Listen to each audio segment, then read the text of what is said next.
ಶ್ರೀಮದ್ಭಾಗವತ ಮಹಾಪುರಾಣೇ ಅದ್ಯ ಕಥಾ ಪ್ರಾರಂಭೆ ಸತಿ ಕಿಂಚಿತ್ ಪೂರ್ವಕಥಾನುವಾದ. ಕೆಲವರು ಎರಡೂ ಇದೆ, ನಗೋದು ಕುಣಿಯೋದು, ಕುಣಿಯದೇ ಇರೋದು ಎರಡೂ ಇದೆ. ಹಾಗಾದರೆ ಕಾಮನ್ ಫ್ಯಾಕ್ಟರ್ ಯಾವುದು? ಇಬ್ಬರಲ್ಲೂ ಇರುವ ಒಂದು ಗುಣ ಬೇಕು. ಭಕ್ತ ಅಂತ ರೆಕಗ್ನೈಸ್ ಮಾಡಲಿಕ್ಕೆ ಅವನು ಕುಣಿಲಿ ಬಿಡಲಿ, ಇವನಿಗೆ ದೇವರ ವಿಷಯದಲ್ಲಿ ಅಭಿನಿವೇಶನ ಇದೆ ಅನ್ನುವಂತಹ ಒಂದು ಪ್ರಧಾನ ಲಕ್ಷಣ. ಆಚಾರ್ಯರಂದರು ಮುಖಪ್ರಸಾದಾತ್. ದೇವರ ಕಥೆಯನ್ನು ಕೇಳ್ತಾ ಕೇಳ್ತಾ ಅವನ ಮುಖದಲ್ಲಿ ಒಂದು ಸಂತೋಷವಾದ ಭಾವನೆ ಇದು ಗೊತ್ತಾಗತ್ತೆ. ಧಾರಡ್ಯಾಚ ಏನೇ ಅವನಿಗೆ ಸಮಸ್ಯೆ ಬಂದರೂ, ಎಂಥ ಸಮಸ್ಯೆ ಬಂದರೂ ದೇವರಿದಾನೆ ರಕ್ಷಣೆ ಮಾಡ್ತಾನೆ. ಅಲ್ಲ, ನೀವು ಇಷ್ಟು ದೇವರನ್ನು ನಂಬದ್ರಿ, ದೇವರು ಕೈ ಕೊಟ್ಟ, ಹಾಗೆಲ್ಲ ಅನ್ಬೇಡಿ. ದೇವರು ಕೈ ಕೊಟ್ಟದ್ದಲ್ಲ, ನನ್ನ ಕರ್ಮ ಹಾಗಿತ್ತು. ಇಷ್ಟೆಲ್ಲ ದೇವರು ಸಮಸ್ಯೆ ಕೊಟ್ಟರು, ನನಗೆ ಉಳಿಲಿಕ್ಕೇನೋ ಒಂದು ವ್ಯವಸ್ಥೆ ಮಾಡಿದಾನಲ್ಲ. ಹೀಗೆ ದೇವರನ್ನು ನಂಬುವಿಕೆ, ಆ ಧಾರಡ್ಯ, ನಂಬಿದ ದೇವರಲ್ಲಿ ವಿಶ್ವಾಸ ಹಾಗೂ ಮುಖದಲ್ಲಿ ಆಗುವ ಹಾವಭಾವಗಳ ವ್ಯತ್ಯಾಸ, ಇದು ಇಬ್ಬರಲ್ಲೂ ಆಗತ್ತೆ. ಕುಣಿಯುವವನಲ್ಲಿ, ಕುಣಿಯದೇ ಇರುವವನಲ್ಲಿ ಇಬ್ಬರಲ್ಲೂ ಆಗತ್ತೆ. ಬೇಕಾದ್ದಾಗಲಿ, ನಾನು ನಂಬಿದ ದೇವರನ್ನು ನಾನು ಬಿಡೋದಿಲ್ಲ. ಬಂದದ್ದೆಲ್ಲ ಬರಲಿ, ಗೋವಿಂದನ ದಯೆ ಬಂದಿರಲಿ. ಮಂದರಧರ ಗೋವಿಂದ ಮುಖೋದನ ಸಂದರುಶನ ಬಂದಿದ್ದರೆ ಸಾಲದೆ. ಬಂದದ್ದೆಲ್ಲ ಬರಲಿ,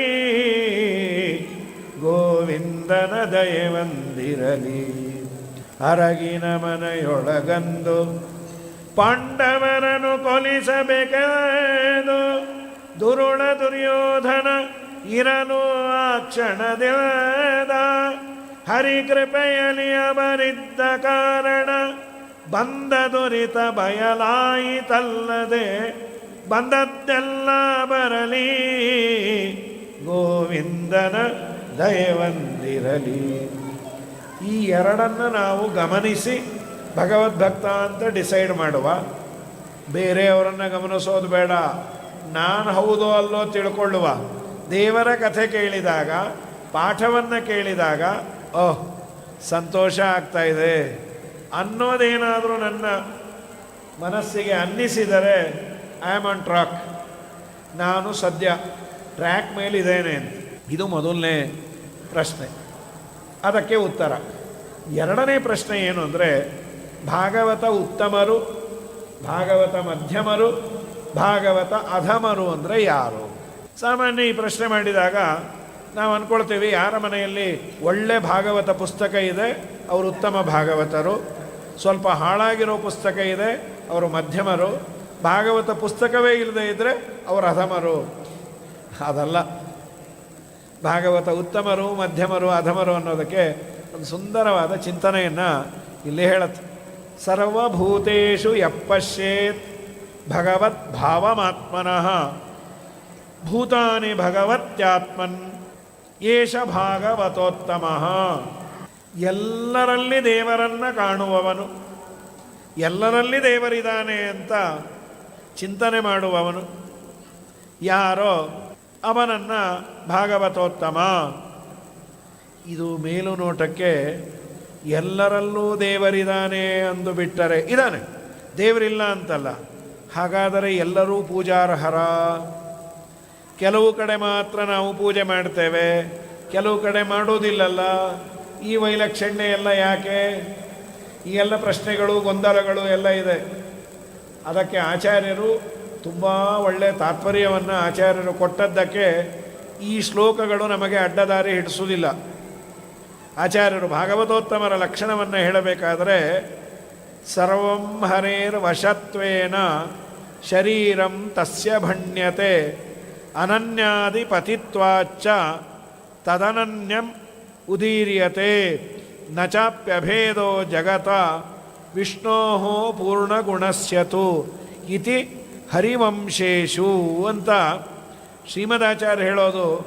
ಖಂಬಾಯುಮಗ್ನಿಂ ಸಲಿಲಂ ಮಹಿಂಚ ಅಂತ ಎಲ್ಲ ಕಡೆ ದೇವರನ್ನು ನೋಡ್ತಾನೆ.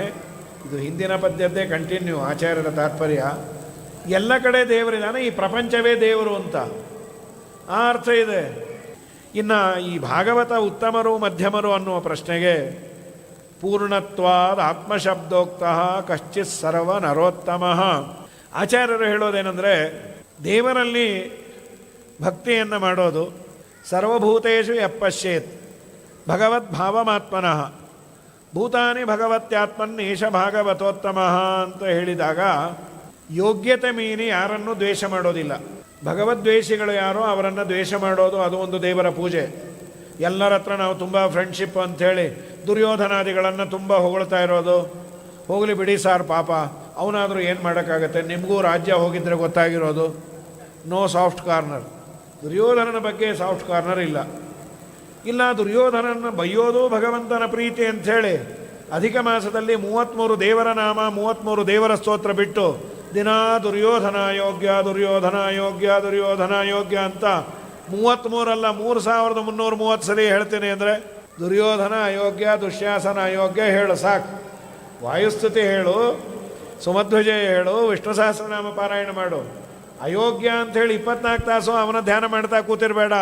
ಆಚಾರ್ಯರು ಹೇಳೋದದೇ, ತನಗೆ ಮಾನ ಸನ್ಮಾನ ಅಪಮಾನ ಏನೇ ಆದರೂ ಸನ್ಮಾನ ಮಾಡಿದವರ ಬಗ್ಗೆ ಸಿಕ್ಕಾಪಟ್ಟೆ ಸಾಫ್ಟ್ ಕಾರ್ನರ್ ಇದ್ದು ಮಹಾಜ್ಞಾನಿಯಾದವನು ಸನ್ಮಾನಕ್ಕೆ ಅವನು ಸಂಕೋಚ ಪಡ್ತಾನೆ. ಏನು ಮಾಡಿದ್ದೇನೆ ಅಂತ ನನ್ನನ್ನು ಸನ್ಮಾನಿಸ್ತೀರಿ? ನಾನೇನೂ ಮಾಡಿಲ್ಲ, ಏನೋ ಹರಿಪ್ರೇರಣೆ ನಿಮಗಾಗಿದೆ, ಸನ್ಮಾನ ಮಾಡ್ತಾ ಇದ್ದೀರಿ. ನಾನು ದೇವರಲ್ಲಿ ಬೇಡ್ಕೊಳ್ತೇನೆ, ದೇವರೇ ಸನ್ಮಾನವನ್ನು ತೆಗೆದುಕೊಂಡಾಗಿದೆ, ಸನ್ಮಾನವನ್ನು ಮಾಡಿದವರಿಗೆ ನನ್ನಲ್ಲಿ ಯಾವ ಗುಣ ಕಂಡಿದೆಯೋ ಅದು ನನ್ನಲ್ಲಿ ಬರುವಂತೆ ಮಾಡು. ಎಂಥ ದೊಡ್ಡ ಯೋಗ್ಯತೆ ರೀ, ನನಗೆ ಮಾಡಬೇಡಿ ಅಂತಾರಂತವ್ರು. ಒಂದು ವೇಳೆ ಮಾಡೇ ಮಾಡ್ತೀವಿ ಅಂದರೆ, ಏನೋ ಮಾಡಿಸಿದೆ ಸ್ವಾಮಿ ನೀನು, ಆದರೆ ಆ ಯೋಗ್ಯತೆಯನ್ನು ಕೊಡುವಂತ.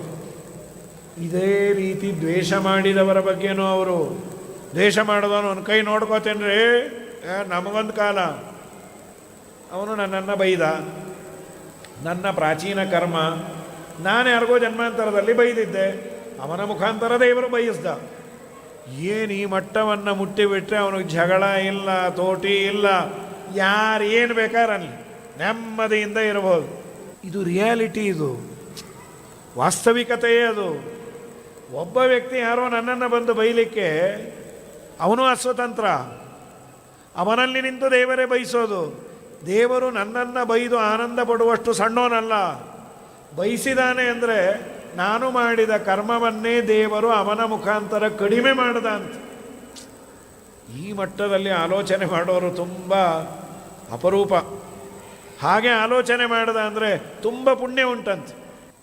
ಒಂದು ನುಡಿಮುತ್ತು ಅಂತ ನಮ್ಮ ಸುಧೆಯಲ್ಲಿ ಬರ್ತಿರತ್ತೆ, ಈ ಮಾಸಪತ್ರಿಕೆಯಲ್ಲಿ. ಅಲ್ಲೊಂದು ಕಥೆಯನ್ನು ನಮ್ಮ ಸತ್ಯಧ್ಯಾನಾಚಾರ ಶೀರ್ಷಿಕೆಯನ್ನು ಬರಿತಾ ಇದ್ರು. ಅಲ್ಲೊಂದು ಕಥೆಯನ್ನು ಬರೆದಿದ್ದರು. ಸಮಾಧಾನದಿಂದ ಆಗುವ ಲಾಭ ಏನು? ಅಪರೂಪ ಹರಿನಾಮ ಜಪಿಸುವ ಮನುಜಗೆ ಅಪಮಾನವಾದರೆ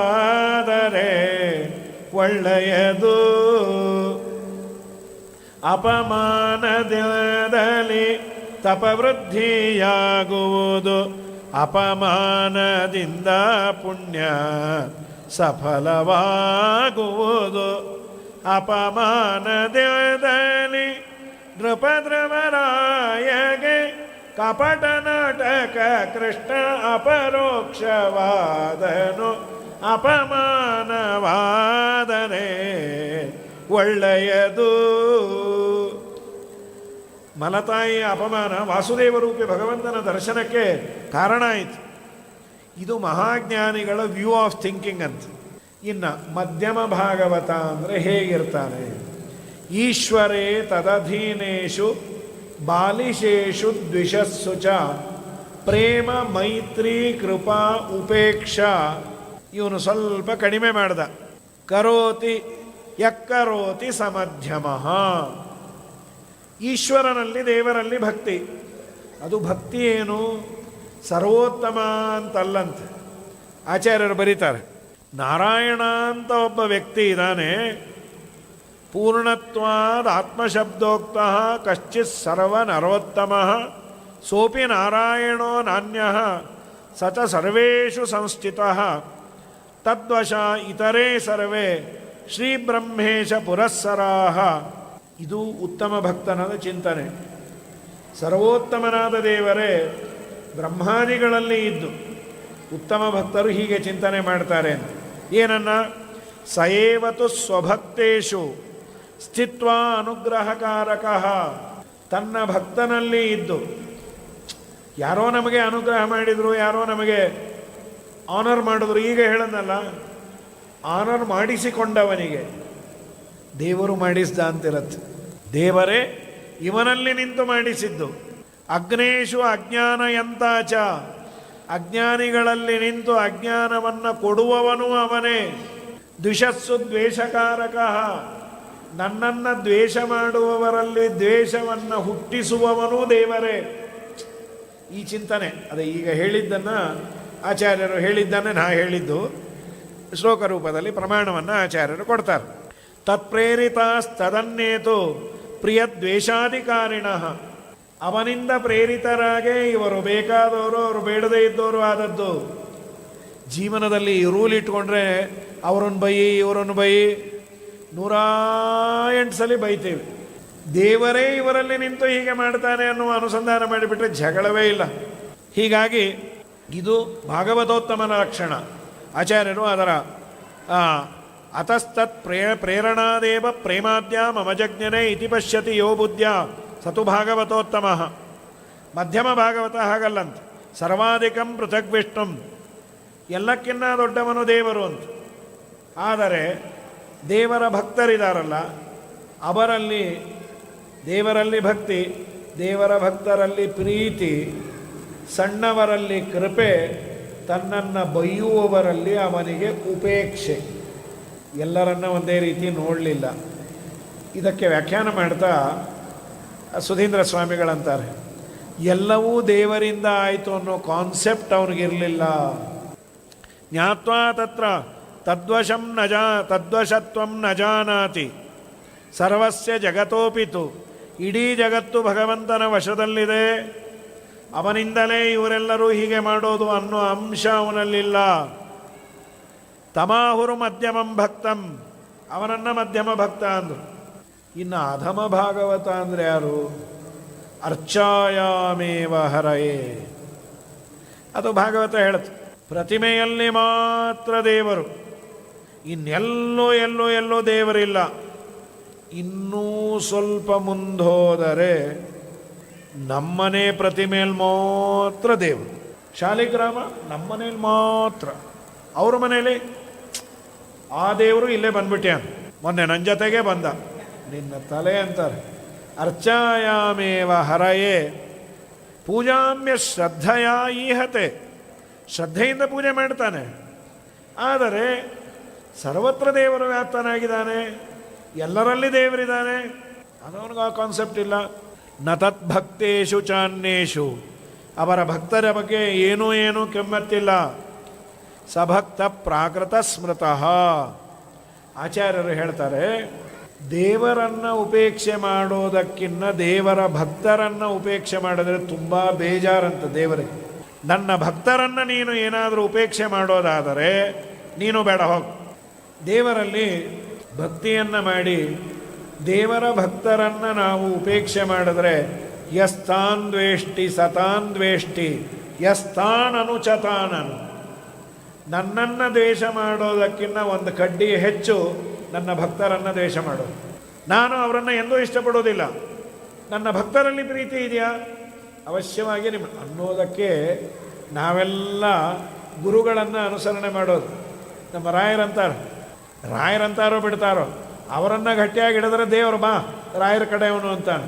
ನೀ ರಾಯರನ್ನು ಬಿಟ್ಟು ಯಾರೋ ನಮ್ಮ ಮನೆ ಹಿಂದೆ ರಾಮರಾಯರು, ಪಕ್ಕದ ಮನೆ ಭೀಮರಾಯರನ್ನು ಇಟ್ಕೊಂಡ್ರೆ ಆಗೋದಿಲ್ಲ. ನೀನು ರಾಯರನ್ನು ಹಿಡ್ಕೋ, ರಾಯರ ಒಳಗಿರುವಂತಹ ಮುಖ್ಯ ಪ್ರಾಣದೇವರನ್ನು ಹಿಡ್ಕೋ. ಬೇಡ, ನಮ್ಮ ಗುರುಗಳನ್ನು ನೀನು ಚೆನ್ನಾಗಿ ಗಟ್ಟಿಯಾಗಿ ಆರಾಧನೆ ಮಾಡು. ದೇವರು ಅವ್ರ ಕಡೆಯಿಂದ ಬಂದ್ಯಾ, ಬಾ ಹನುಮನ ಮನೆಯವರು ನಾವೆಲ್ಲ ಹನುಮನ ಮನೆಯವರು. ದೇವರಿಗೆ ತನ್ನ ಭಕ್ತರನ್ನು ಬೈದರೆ ತುಂಬ ಬೇಜಾರಂತ. ಎಂದು ಬೈಬೇಡಿ ಅಂತ ಅನ್ನೋದಕ್ಕೆ ನೋಡಿ, ದುರ್ಯೋಧನನ ಮನೆಗೆ ಬಂದಾಗ ದೇವರೇನು ತಗೊಳ್ಳಿಲ್ಲ. ಭೀಷ್ಮಾಚಾರ ದ್ರೋಣಾಚಾರ ಎಲ್ಲ ಅಪಾರವಾದ ಭಕ್ತಿಯನ್ನು ಮಾಡೋರು. ಬೇಡ ನಿಮ್ಮನೇದೇನು ಬೇಡ ಅಂದ. ಯಾಕೆ ಕೃಷ್ಣ, ಏನು ಮಾಡಿದೆವು ನಾವೆಲ್ಲ? ನೀವೆಲ್ಲ ಸೇರಿ ನನ್ನ ಭಕ್ತಗಳಿಗೆ ವಸ್ತ್ರಾಪಹರಣ ಆಗಬೇಕಾದ್ರೆ ಬಾಯಿ ಮುಚ್ಕೊಂಡಿದ್ರಲ್ಲ, ಅದೇ ದೊಡ್ಡ ತಪ್ಪು. ಆಗ ಅದನ್ನು ತಪ್ಪು ಅನ್ನಲ್ಲ, ವಿದುರನ ಮನೆಗೆ ನಾನು ಹೋಗ್ತೇನೆ. ಚತುರೇಶ ಬರೀತ ಬದರಿಯ ಫಲವನು ಮುದದಿ ಸೇವಿಸಿದ ರಾಮರೇ, ವಿದುರನ ಕ್ಷೀರಕ್ಕೆ ಒದಗಿ ಪೋದ ಪದುಮಾನಾಭ ಶ್ರೀ ಕೃಷ್ಣ ಹರೇ. ಜೈ ಜೈ ರಾಮ ಹರೇ, ಜೈ ಜೈ ಕೃಷ್ಣ ಹರೇ. ದೇವರ ಭಕ್ತರನ್ನು ಇನ್ನೂ ಒಂದು ಅಧ್ಯಯನ ಮಾಡಿ ಗುರುಗಳ ಅನುಗ್ರಹದಿಂದ ಪಾಂಡಿತ್ಯ ಬಂದಿದೆ. 4 ಜನಕ್ಕೆ ಪಾಠ ಹೇಳ್ತೇನೆ. ಆ ಪಾಠ ಕೇಳುವವರು ಚೆನ್ನಾಗಿ ತಯಾರಾಗಿದ್ದಾರೆ. ಇದು ಒಂದು ದೇವರನ್ನು ಒಲಿಸಿಕೊಳ್ಳುವ ಮಾರ್ಗ, ಅತ್ಯುತ್ತಮ ಮಾರ್ಗ. ಆದರೆ ಇದೊಂದೇ ಸಿಲೆಬಸ್ ಅಲ್ಲ. ದೇವರು ಒಬ್ಬೊಬ್ಬರಿಗೆ ಒಂದೊಂದು ಸಿಲೆಬಸ್ಸನ್ನು ಕೊಟ್ಟಿಯಾನೆ. ತಂದೆ ತಾಯಿಯ ಸೇವೆಯನ್ನು ಒಬ್ಬ ಮಾಡ್ತಾನೆ, ಅವನು ಹೆಚ್ಚು ಪಾಠಕ್ಕೆ ಬರಲಿಕ್ಕಾಗಿಲ್ಲ, ಅವನು ಹೆಚ್ಚೊತ್ತು ಪೂಜೆ ಮಾಡ್ತಾ ಇಲ್ಲ, ಆದರೆ ತಂದೆ ತಾಯಿಯನ್ನು ತುಂಬ ಚೆನ್ನಾಗಿ ನೋಡ್ಕೊಳ್ತಾ ಇದ್ದಾನೆ. ಮತ್ತೊಬ್ಬ 100 ಗೋವುಗಳನ್ನು ತಂದೆ ಆ ಮಕ್ಕಳಕ್ಕಿಂತ ಚೆನ್ನಾಗಿ ನೋಡ್ಕೊಳ್ತಾನೆ. ಅವನ ಸೇವೆಯನ್ನು ನೀನು ಗುರುತಿಸಿ ಅವನಿಗೆ ನಮಸ್ಕಾರ ಮಾಡು ಅನ್ನೋದು. ಇನ್ನೊಬ್ಬರು ಮಾಡುವಂತಹ ಒಳ್ಳೆಯ ಕೆಲಸದ ಬಗ್ಗೆ ನಿನಗೆ ಭಾವನೆ ಒಳ್ಳೆಯದಿಲ್ಲ ಅಂದರೆ ನೀನೊಬ್ಬ ಭಗವದ್ಭಕ್ತನೇ ಅಲ್ಲ, ಎದ್ದೋಗಂತ. ನಾನು ಪಾಠ ಪ್ರವಚನ ಅದರ ಮುಂದೆ ಈ ಗೋ ಸೇವೆ ಏನೋ, ಅಪ್ಪ ಅಮ್ಮನ ಸೇವೆ ಏನೋ, ನೋ. ದೇವರಂತಾನೆ ಸಿಲೆಬಸ್ ಬೇರೆ ಬೇರೆ, ಡೆಸ್ಟಿನೇಷನ್ನು ನನ್ನ ಹತ್ರನೇ ಎಲ್ಲ ಬರೋದಪ್ಪ, ಗೊತ್ತಾಯ್ತಾ? ಒಬ್ಬ ಅನ್ನದಾನ ಮಾಡೋನು. ಇವತ್ತಿನ ಕಾಲದಲ್ಲಿ ಯಾತ್ರೆ ಸುಲಭ, ಫೋನ್ ಇದೆ, ಅಲ್ಲಲ್ಲೇ ಅನುಕೂಲತೆಗಳಿದೆ. ಈಗೆಲ್ಲ ಅವರವ್ರ ಯೋಗ್ಯತಾನುಸಾರ ಹೊರಗೆ ತಿನ್ನೋದಾದರೆ ಬೇಕಾದ್ದು ಬದರಿವರೆಗೂ ರೆಸ್ಟೋರೆಂಟ್ ಇದೆ, ಏನು ತೊಂದರೆ ಇಲ್ಲ. ಸರಿ, ಅವತ್ತಿನ ಕಾಲದಲ್ಲಿ ಅನ್ನಛತ್ರಗಳು ಇದ್ದು ಗಂಗಾ ಸ್ನಾನ ಮಾಡುವವರಿಗೆ ಅನುಕೂಲ ಮಾಡಿಕೊಳ್ಳಿಕ್ಕೆ ಒಬ್ಬ ಬ್ರಾಹ್ಮಣ ಅನ್ನಛತ್ರವನ್ನು ನಡೆಸ್ತಾ ಇದ್ದ. ಅವನ ಅನ್ನಛತ್ರಕ್ಕೆ 100 ಜನ ಪ್ರತಿನಿತ್ಯ ಬರೋದು. ಅದು ಹೇಗೆ ದವಸ ಧಾನ್ಯ ಒದಗಿಸ್ತಾ ಇದ್ನೋ ದೇವರ ಅನುಗ್ರಹದಿಂದ ಅದೆಲ್ಲ ಮಾಡ್ತಾ ಇದ್ದ. ಸಮಸ್ಯೆ ಏನಂದರೆ, ಒಂದು ಸಲಿಯೂ ಅವನು ಗಂಗಾ ಸ್ನಾನಕ್ಕೆ ಹೋಗೋಕ್ಕಾಗಿರಲಿಲ್ಲ. ಕಾರಣ ಇಷ್ಟೇ, ನಡೆದು ಗಂಗಾ ಸ್ನಾನ ಮಾಡಿಕೊಂಡು ಬರಲಿಕ್ಕೆ 1 ತಿಂಗಳು ಹಿಡಿಯೋದು. ಆ 1 ತಿಂಗಳೇನಾದರೂ ಅನ್ನಛತ್ರವನ್ನು ಮುಚ್ಚಿದರೆ 1000 ಜನಕ್ಕೆ ಗಂಗಾ ಸ್ನಾನ ತಪ್ಪತ್ತೆ. ಆದ್ದರಿಂದ ದೇವರು ಯಾವಾಗ ಮಾಡಿಸ್ತಾನೋ ಮಾಡಿಸ್ಲಿ, ಹೀಗೆ ಅವನ ಒಂದು ನಿಯಮ. ಇದಕ್ಕೆ ವಿರುದ್ಧವಾಗಿ ಒಬ್ಬ ಇದ್ದ. 1 ದಿವಸ ಗಂಗಾ ಸ್ನಾನವನ್ನು ಬಿಡದೆ ಊಟ ಮಾಡ್ತಾ ಇರಲಿಲ್ಲ. ಅದೊಂದು ದೊಡ್ಡ ನಿಯಮವೇ. ಒಮ್ಮೆ ಅವನು ಯಾವುದೋ ಊರಿಗೆ ಹೋಗೋ ಪ್ರಸಂಗ ಬಂತು. ಆ ಊರಲ್ಲಿ ಗಂಗೆ ಇಲ್ಲ. ಏನು ಇವತ್ತಿನ ಥರ ಇನೋವಾ ತೊಗೊಂಡು ಬೆಳಗ್ಗೆ ಹೋಗಿ ರಾತ್ರಿ ಮತ್ತೆ ಬರ್ತೇವೆ, ಫ್ಲೈಟಲ್ಲಿ ಹೋಗಿ. ಇವತ್ತು ಬದರಿ ಯಾತ್ರೆ ಫ್ಲೈಟಲ್ಲಿ ಹೋಗಿ ಬೆಳಗ್ಗೆ ಹೊರಟ ಅಂದರೆ ಮಾರನೇ ದಿವಸ ಬೆಳಗ್ಗೆ ಬೆಂಗಳೂರಲ್ಲಿರ್ಬೋದು ಬದರಿ ಸಮಾರಾಧನೆ ಅಂತ. ಇಲ್ಲಿಂದ ಡೆಹ್ರಾಡೂನು, ಅಲ್ಲಿಂದ ಹೆಲಿಕಾಪ್ಟರ್ ತೊಗೊಂಡು ಹೋದರೆ ಬದ್ರಿನಾರಾಯಣಂಗೆ ಟಾಟಾ ಅಂತ ಮಾಡಿ ಪಠಾರ್ ಅಂತ ಬಿರ್ಲಾ ಅಂತ ಇಲ್ಲಿ ಬಂದ್ಬಿಡ್ಬೋದು.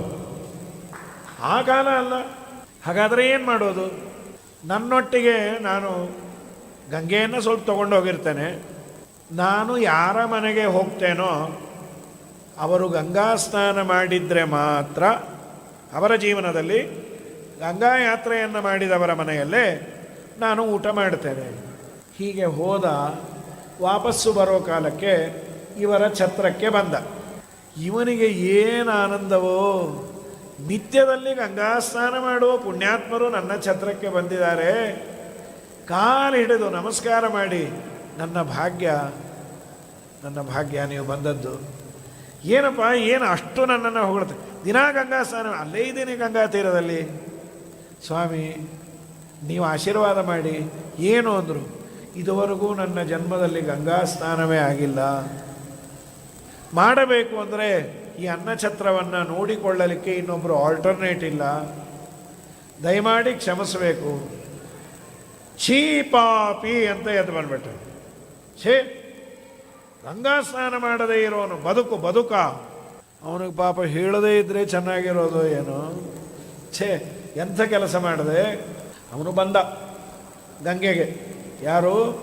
ದಿನಾ ಗಂಗಾ ಸ್ನಾನ ಮಾಡೋನು ಇವನ ಮನೆಯಲ್ಲಿ ಅದೇನು ತುತ್ತು ತಿಂದಿದ್ನೋ ತಿನ್ನಲಿಲ್ವೋ ಗೊತ್ತಿಲ್ಲ, ನೂರಾರು ಜನ ಗಂಗೆಯಲ್ಲಿ ಇಳಿದು ಸ್ನಾನಾದಿಗಳನ್ನು ಮಾಡ್ತಾ ಇದ್ದಾರೆ. ಎಲ್ಲರ ದೇಹ ಒದ್ದೆ ಆಗಿದೆ, ಎಲ್ಲರ ಬಟ್ಟೆ ಹಿಂಡುಕೊಳ್ತಾ ಇದ್ದಾರೆ. ಇವನಿಗೆ ಮಾತ್ರ ಗಂಗೆ ಕಾಣಿಸ್ತಾನೇ ಇಲ್ಲ. ಕೈ ಮುಗಿದ, ಅಮ್ಮ ಗಂಗೆ, ನನಗೆ ಗೊತ್ತು ನಿನಗೆ ನನ್ನ ಮೇಲೆ ಕೋಪ ಬಂದಿದೆ. ಯಾಕೆ ಗೊತ್ತಾ?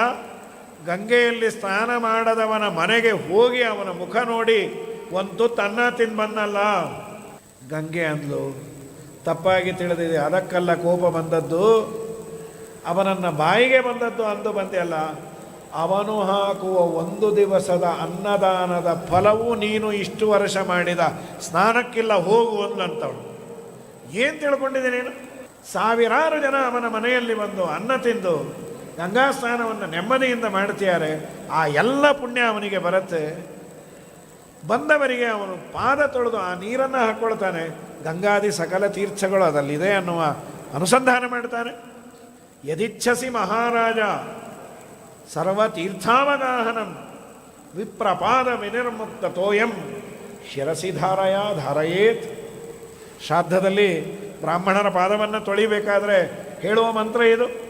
ನಿನಗೆ ಸ್ವಲ್ಪವೂ ಅವನ ಬಗ್ಗೆ ಕನಿಕರ ಇಲ್ಲ ಅಲ್ಲ? ಅಯ್ಯೋ ಗಂಗಾ, ಅನ್ನದಾನಕ್ಕಷ್ಟು ಬೆಲೆ ಇದೆಯಾ? ಅನ್ನದಾನದಕ್ಕಿನ್ನ ಭಾವನೆ ಇದೆಯಲ್ಲ, ಗಂಗಾ ಸ್ನಾನಕ್ಕೆ ಹೋಗೋರಿಗೆ ಅನುಕೂಲ ಮಾಡಿಕೊಡ್ಬೇಕು ಅಂತ, ಅದು ತುಂಬ ದೊಡ್ಡದು. ನೀನು ಅಪಚಾರ ಅಪರಾಧ ಎರಡೂ ಮಾಡಿದೆ. ಅದಕ್ಕೆ ಪ್ರಾಯಶ್ಚಿತ್ತ ಒಂದು ಹೇಳ್ತೇನೆ, ಮಾಡಿಕೊಂಡು ಬಾ, ಆಮೇಲೆ ನಾನು ನಿನಗೆ ಕಾಣಿಸ್ತೀನಿ. ಏನು ಹೇಳಮ್ಮ ಅಂದು.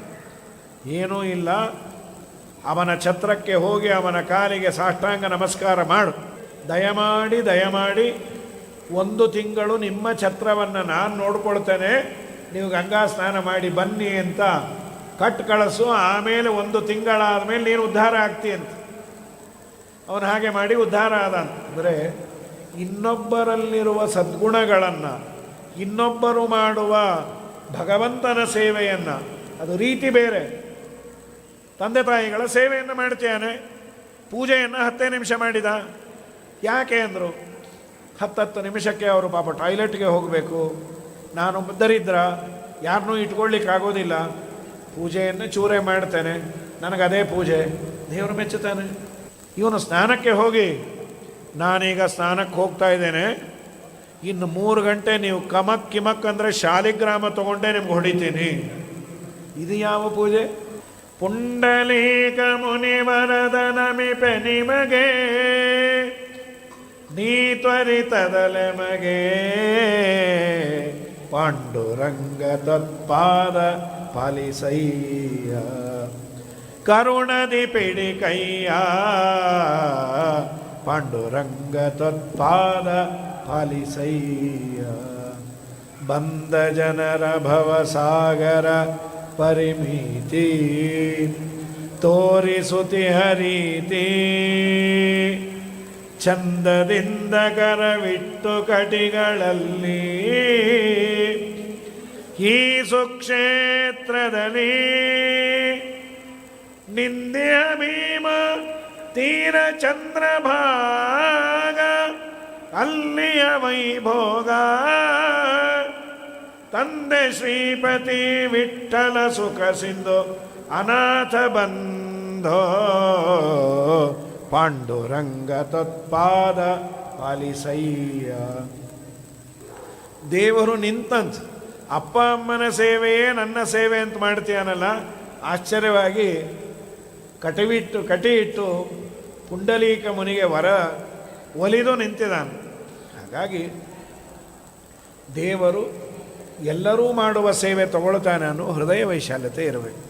ಒಂದು ವೇಳೆ ಅವನು ರಾಂಗ್ ಥ್ರೆಡ್ ಆಗಿದ್ದರೆ, ತಪ್ಪು ದಾರಿಯಲ್ಲಿದ್ದರೆ, ಸಜ್ಜನನಾಗಿದ್ದು ಕರೆದು ತಿಳಿಸಿ ಹೇಳು. ಆದ ಬಿಟ್ಬಿಟ್ಟು ನಮ್ಮ ಥರ ಯಾರು ಮಾಡ್ತಾರೆ ಸಾರ್, ಅದು ತಲೆ ಹರಟೆ. ಅದು ಒಬ್ಬೊಬ್ಬರಿಗೆ ಒಂದೊಂದು ದೇವರು ಒಲಿಯುವ ಮಾರ್ಗ. ಅದು ಯಾರಿಗೆ ನಾನು ಅಂತಿದೆ ಅವನು ದೇವ್ರ ಹತ್ರನೇ ಬರುವುದಿಲ್ಲ, ಇಟ್ಕೋ ನಿಂದೆ ಈಗೋ ಅಂತಾನೆ. ಅದನ್ನೇ ಕನಕದಾಸರಂಥದ್ದು. ವ್ಯಾಸರಾಜರು ಕೇಳಿದ್ರು, ಮೋಕ್ಷಕ್ಕೆ ಯಾರು ಹೋಗ್ಬೋದು? ಕನಕದಾಸರಂದರು, ನಾನು ಹೋದರೆ ಹೋಗ್ಬೋದು. ನೀನೇ ಹೋಗ್ತಿ ಕನಕೆ ಅಂದರು ಅವರೆಲ್ಲ. ವ್ಯಾಸರಾಜರಂದರು, ಆ ಕನಕ ಹೇಳಿದ್ದು ನಿಮ್ಗೆ ಅರ್ಥವೇ ಆಗಲ್ಲಲ್ಲೋ, ಅವನು ಹೋಗ್ತೀನಿ ಅಂದಿಲ್ಲೋ, ನಮ್ಮಲ್ಲಿರುವ ನಾನು ಅದು ಹೋಗ್ಬೇಕು. ನಾನು ಎಂಬುದು ಬಿಡು ಕಂಡ್ಯ, ಅದು ಹೋಗಬೇಕು. ಇಷ್ಟು ಹೇಳಿ ಸರಿ ಅಂತರಿಕ್ಷ ಅನ್ನೋನು ಉತ್ತರವನ್ನು ಕೊಡ್ತಾನೆ.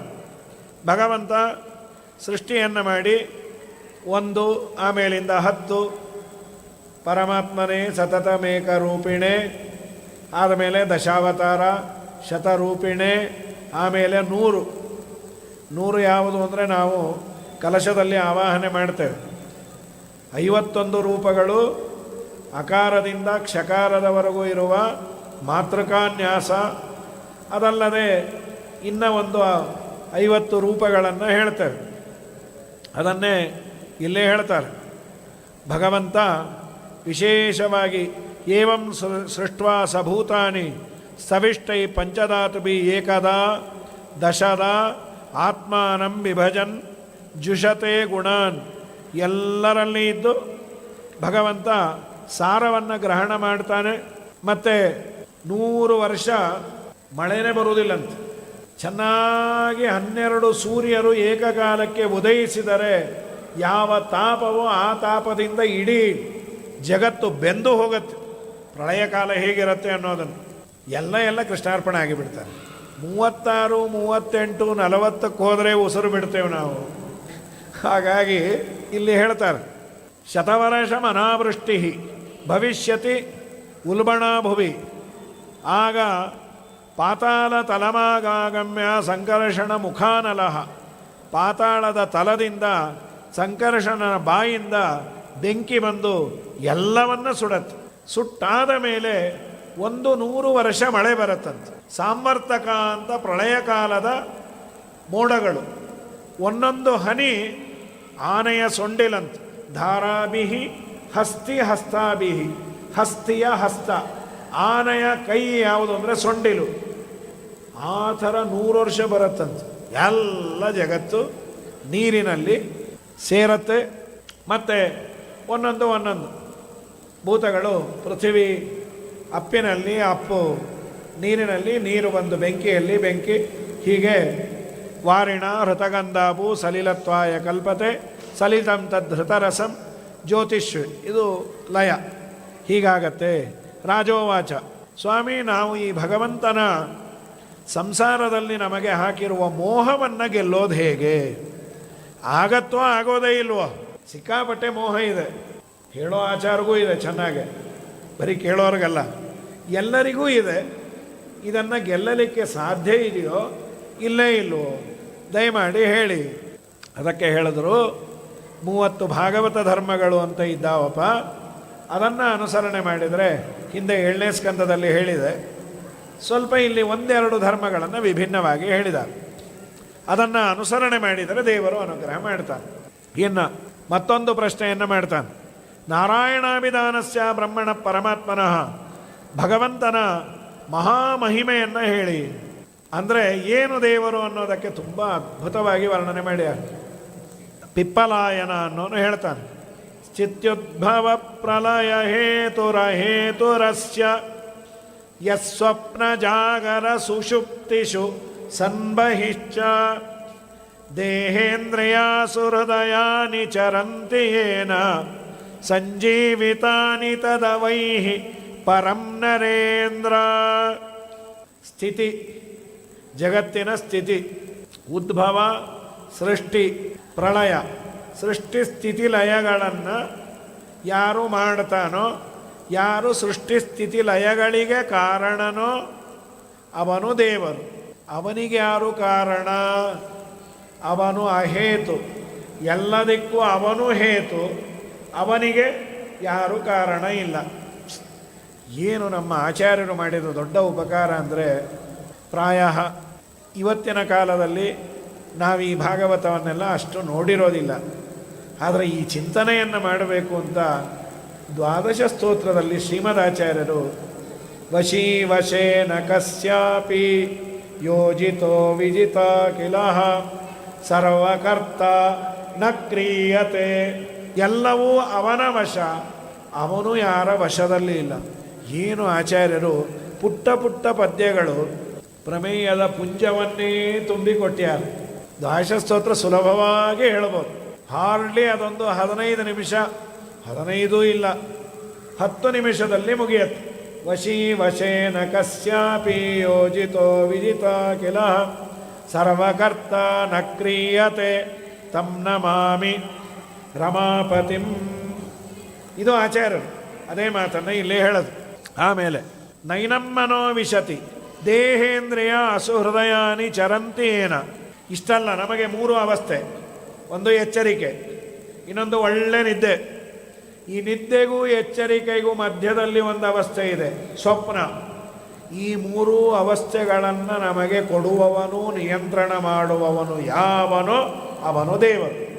ವಿಶ್ವ, ತೈಜಸ, ಪ್ರಾಜ್ಞ. ವಿಶ್ವ ಜಾಗೃತ ಅವಸ್ಥಾ ಪ್ರೇರಕ, ತೈಜಸ ಸ್ವಪ್ನಾವಸ್ಥಾ ಪ್ರೇರಕ, ಹಾಗೂ ಪ್ರಾಜ್ಞನಾಮಕ ಭಗವಂತ ನಿದ್ದೆಯನ್ನು ಕೊಡುವವನು. ದೇಹ ಇಂದ್ರಿಯ ಅಸು, ಇಂದ್ರಿಯಗಳಲ್ಲಿ ಪ್ರಾಣನಲ್ಲಿ ಎಲ್ಲ ಕಡೆ ಇದ್ದು ನಮ್ಮನ್ನು ಬದುಕುವಂತೆ ಮಾಡಿದವನು ದೇವರು. ದೇವರನ್ನು ಯಾಕೆ ನೆನೆ? ದೇಹ ಇಂದ್ರಿಯ ಎಲ್ಲ ಕಡೆ ಇದ್ದಾನೆ. ಇಷ್ಟನ್ನು ಚಿಂತನೆ ಮಾಡು. ಚೇತನನು ಅಹುದು ನೀ ಚೇಷ್ಟೆಯನು ಮಾಡಿಸಲು, ಅಚೇತನನು ಅಹುದು ನೀ ಸುಮ್ಮನಿರಲು. ಯಾತನವ ನಾನಯ್ಯ ನಿನ್ನಧೀನವು ಎಲ್ಲ, ಚೇತನನು ಅಹುದು ನೀ ಚಲಿಸೆ ಚಲಿಸುವೆನು. ನೀ ಒಳಗಿದ್ದು ಆಡಿಸಿದರೆ, ನಡೆಸಿದರೆ, ನುಡಿಸಿದರೆ ನಾನು. ಏನು ಅದ್ಭುತವಾದ ಏಕಾಸ್ಕಂದ ದೈನಂದಿನ ಜೀವನದಲ್ಲಿ ಚಿಂತನೆ ಮಾಡಬೇಕಾದ ಸಿಲೆಬಸ್ಸನ್ನು ಹೇಳಿದೆ. ನಮ್ಮ ದುರ್ದೈವ ಅಂದರೆ ನಾವೇ ಹೇಳಿರಲ್ಲ, ಮಾಡಲೇಬೇಕಾದ ಚಿಂತನೆ, ಇನ್ವೆಸ್ಟ್ಮೆಂಟ್ ಇಲ್ಲ. ದೇವರು ಒಳಗೆ ನಿಂತು ಅವಸ್ಥಾತ್ರಯವನ್ನು ನಿಯಮನೆ ಮಾಡೋನು. ನನ್ನೆಲ್ಲ ಇಂದ್ರಿಯಗಳ ಸ್ವಾಮಿ ಅವನು. ಸರ್ವೇಂದ್ರಿಯ ಪ್ರೇರಕೇಣ ಶ್ರೀ ಪ್ರಾಣ ಪತಿನೇರಿತಃ ಯದವೋಚಮಹಂ ತೇನ ಪ್ರಿಯತಾಂ ಕಮಲಾಲಯ. ಈ ಮಾತನ್ನು, ಈ ಚಿಂತನೆಯನ್ನು ಮಾಡು. ಎಲ್ಲ ಇಂದ್ರಿಯಗಳ ಪ್ರೇರಕ ದೇವರು ಅಂತ. ಈ ದೇವರನ್ನು ತಿಳಿದವರು ಯಾರು? ನೈನಮ್ಮನೋ ವಿಶತಿ ವಾಗುತ ಚಕ್ಷುರಾತ್ಮ ಪ್ರಾಣೇಂದ್ರಿಯಾಣಿ ಚ ಯಥಾ ಅನಲಮರ್ಚಿಷಸ್ವಾಹ ಶಬ್ದೋಪ್ಯಬೋಧಕತೆಯ ಅಬೋಧಕತೆಯ ಆತ್ಮಮೂಲಂ ಅರ್ಥೋಕ್ತಮಾಯದ್ರತೇನ ನಿಷೇಧ್ಯ ಸಿದ್ಧಿ. ದೇವರನ್ನು ಮನಸ್ಸು, ಕಣ್ಣು, ಕಿವಿ, ಮೂಗು, ಬಾಯಿ ಯಾವುದು ಗ್ರಹಣ ಮಾಡೋದಿಲ್ಲ. ಅದೆಲ್ಲ ಜಡ, ನಮಗೂ ಗೊತ್ತು, ಗ್ರಹಣ ಮಾಡೋದಿಲ್ಲ. ಅದಕ್ಕೆ ಆಚಾರ್ಯರಂದರು ಜಡ ಅಲ್ಲ, ಮನೋಭಿಮಾನಿಯಾದ ರುದ್ರದೇವರು, ಕಣ್ಣಿಗೆ ಅಭಿಮಾನಿಯಾದ ಸೂರ್ಯ, ಕಿವಿಗೆ ಅಭಿಮಾನಿಯಾದ ದಿಗ್ದೇವತೆಗಳು ಯಾರೂ ದೇವರನ್ನು ಪೂರ್ಣ ಪ್ರಮಾಣದಲ್ಲಿ ತಿಳಿದಿಲ್ಲ. ಅನಾದಿ ಕಾಲದಿಂದ ಅನಂತ ಕಾಲದವರೆಗೂ ಅನಂತ ರೂಪಗಳನ್ನು ತೆಗೆದುಕೊಂಡು ಪರಮಾತ್ಮನ ಜೊತೆಯಲ್ಲೇ ಇರುವ ಲಕ್ಷ್ಮೀದೇವಿಗೆ ಗೊತ್ತಿಲ್ಲದೆ ಇರುತ್ತೇನ್ರಿ? ಗೊತ್ತಿಲ್ಲ ಅಂತ ನೀವು ಸಾರಾ ಸಗಟಾಗೆ ದೇವರ ಬಗ್ಗೆ ಯಾರಿಗೂ ಗೊತ್ತಿಲ್ಲ ಅನ್ಬೇಡ್ರಿ. ನಾಳೆ ದಿನ ಲಕ್ಷ್ಮೀದೇವಿ ನಿಮ್ಮ ಹೆಸರಲ್ಲಿ ಹೈಕೋರ್ಟಲ್ಲಿ ರಿಟ್ ಹಾಕ್ತಾಳೆ. ಇಲ್ಲ, ಲಕ್ಷ್ಮೀದೇವಿಗೂ ಗೊತ್ತಿಲ್ಲ ಅಂತು ಭಾಗವತ್. ಹೌದು, ಅದು ನಿಮಗೆ ಗೊತ್ತು. ಅನಂತ ವೇದಗಳು ಇದೆಯಲ್ಲ, ವೇದಗಳು ಅಂದರೆ ಲಕ್ಷ್ಮಿಯ ಮಾತು. ವೇದಾಭಿಮಾನಿ ಲಕ್ಷ್ಮೀದೇವಿ, ಅವಳ ಮಾತುಗಳೇ ವೇದ. ವೇದದಲ್ಲಿ ಒಂದು ಕಡೆ ಇದೆ, ಯಾರು ದೇವರು ಅಂದಾಗ ನೇತಿ ನೇತಿ ನೇತಿ. ತೈತರಿಯ ಉಪನಿಷತ್ತಿನಲ್ಲಿ ಆನಂದದ ತಾರತಮ್ಯವನ್ನು ಹೇಳಿಕೊಂಡು ಬಂದ್ಯಾರು. ಏತೇ ಶತಂ ಪ್ರಜಾಪತೇರಾನಂದ. ಇವನ ಆನಂದದ ಕಿನ್ನ ಅವನ ಆನಂದ, ಇಂದ್ರದೇವರ ಆನಂದದ ಕಿನ್ನ ರುದ್ರದೇವರದು, ರುದ್ರದೇವರ ಕಿನ್ನ ಭಾರತೀ ದೇವಿದು, ಭಾರತೀ ದೇವಿ ಕಿನ್ನ ವಾಯುದೇವರದು, ಬ್ರಹ್ಮದೇವರದು, ಬ್ರಹ್ಮದೇವರ ಆನಂದದ ಕಿನ್ನ ಲಕ್ಷ್ಮೀದೇವಿಯ ಆನಂದ. ಇದು ಉಪನಿಷತ್ತು ಹೇಳಿದ್ದಲ್ಲ, ಲಕ್ಷ್ಮೀದೇವಿನೇ ಕೊಟ್ಟ ಮಾಹಿತಿ. ಸರಿ, ಲಕ್ಷ್ಮೀದೇವಿಯವರೆಗೂ ಎಲ್ಲರ ಆನಂದವನ್ನು ಹೇಳಿಕೊಂಡು ಬಂತು. ನೆಕ್ಸ್ಟ್ ಉಳಿದಿದ್ದು ದೇವರದ್ದೇ. ಎಲ್ಲರಿಗೂ ಕ್ಯೂರಿಯಾಸಿಟಿ, ದೇವರ ಆನಂದದ ಲಿಮಿಟ್ ಏನು, ಎಷ್ಟಿದೆ? ದೇವರ ಆನಂದ ಅಂತ ಬಂದ ಕೂಡಲೇ ಲಕ್ಷ್ಮೀದೇವಿ ಈ ಯೂಟರ್ನ್ ತೊಗೊಂಡ್ಬಿಟ್ರು. ಏನಂತ? ದೇವರ ಆನಂದ ಬ್ರಹ್ಮದೇವರ ಆನಂದದಂತೆ ಅಲ್ಲ, ನನ್ನ ಆನಂದದಂತೆ ಅಲ್ಲ, ಇಂದ್ರನ ಆನಂದದಂತೆ ಅಲ್ಲ. ಅಲ್ಲ ಅಲ್ಲ ಅಲ್ಲ ಅಲ್ಲ ಅಂತ ಯಾಕೆ ಅನ್ಲಕ್ಕೆ ಹತ್ತೀಯವ? ಅವನು ನಮ್ಮೋನಲ್ಲ, ಯಾಕೆ ನೀನಲ್ಲ ಅಂತಿ? ಅದಕ್ಕೆ ಆಚಾರ್ಯರು ಹೇಳಿದರು, ಲಕ್ಷ್ಮೀದೇವಿಗೆ ಇಷ್ಟು ಅಂತ ಗೊತ್ತಿದ್ರೆ ನಿಷೇಧ ಮುಖವಾಗಿ ಹೇಳ್ತಾ ಇರಲಿಲ್ಲ. ನನ್ನ ಗಂಡನ ಆನಂದ ವಿಲಕ್ಷಣ ಆನಂದ ಇಷ್ಟೇ ಗೊತ್ತು, ಆದರೆ ಇವನ ಆನಂದದಂತೆ ಅಲ್ಲ, ಅವನ ಆನಂದದಂತೆ ಅಲ್ಲ ಅಂತ ಗೊತ್ತು. ಎಷ್ಟು ಅಂತ ಗೊತ್ತಿಲ್ಲ.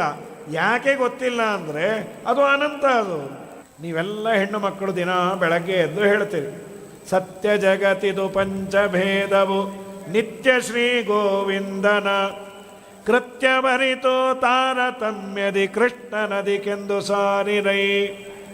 ಅಲ್ಲಿ ಗುಣಗಳಿಂದ ಯಾರ್ಯಾರು ಹೆಚ್ಚು? ಬ್ರಹ್ಮನಕ್ಕಿನ್ನ ಕೋಟಿ ಗುಣದಿಂದ ಅಧಿಕ ಶಕ್ತಳು ಶ್ರೀರಮ. ನೆಕ್ಸ್ಟು ರಮೆಯ ಗಂಡ ಅನಂತ ಗುಣದಿಂದ ಅಧಿಕ. ಹಾಗಾಗಿ ನೆಗೆಟಿವ್ ಆಗಿ ವೇದ ಹೇಳಿದ್ದರಿಂದ ಜಗದಂಬೆ ಲಕ್ಷ್ಮೀದೇವಿ ತನ್ನ ಗಂಡನ ಆನಂದವನ್ನು ಇಷ್ಟು ಅಂತ ಗೊತ್ತಿದ್ರೆ ಹೇಳಿರೋಳು. ಹೇಳದೆ ಅದಲ್ಲ ಇದಲ್ಲ ಇದಲ್ಲ ಅದಲ್ಲ ಅಂದಿದ್ದರಿಂದಲೇ ನಮಗೆ ಗೊತ್ತಾದದ್ದು ದೇವರ ಆನಂದಕ್ಕೆ ಲಿಮಿಟ್ ಇಲ್ಲ, ಅನ್ಲಿಮಿಟೆಡ್. ಈಗೆಲ್ಲ ನಾವು ಫೋನು ಗಿನಿಗೆ ಹಾಕಿಸ್ಕೊಳ್ತೇವೆ. ನಿಜವಾದ ಅನ್ಲಿಮಿಟೆಡ್ ಅಂದರೆ ಅದು ದೇವರ ಆನಂದ. ಶಬ್ದೋಪಿ ಅಬೋಧಕ ನಿಷೇಧತೆಯ ಆತ್ಮಮೂಲಂ. ಶಬ್ದ ಅಂದರೆ ವೇದರಾಶಿಗಳು. ಆರು ಬಲ್ಲರು ನಿಮ್ಮ ಶ್ರೀಲಕುಮಿ ಮನಸ್ಸಿಗೆ ತೋರದಿಹ ಪರಬೊಮ್ಮ, ಉಳಿದವರು ಬಲ್ಲರೆ ನೀರಜಾಸನ ಬೊಮ್ಮ, ಇದು ನಿನ್ನ ಮರಮ.